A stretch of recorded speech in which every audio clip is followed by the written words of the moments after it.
Bagong update sa Messenger, meron ng makikitang Meta AI, pwede kang magtanong sa kanya at pwede nyo rin i-mute pag nakakadisturbo sa inyo. Kung gusto mong malaman panoorin ng video, open ang Messenger app. At dito guys, may makikita kang Meta AI, pwede kang magtanong sa kanya at sasagutin niya. Pindutin mo lang sa taas ang Ask Meta AI. For example guys, magtanong tayo sa kanya. Pagkatapos mong mag-type, pindutin ang send icon sa taas.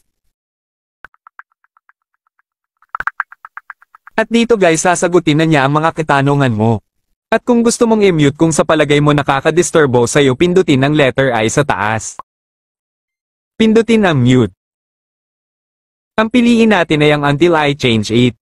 Kung nanonood ka ngayon, paki-comment naman kung taga saang lugar ka para malaman ko kung saan umabot ang video na ito at para ma-shoutout kita sa next video. Kung nagustuhan mo ang video tutorial na ito, huwag kalimutan mag-like at follow. Thanks for watching.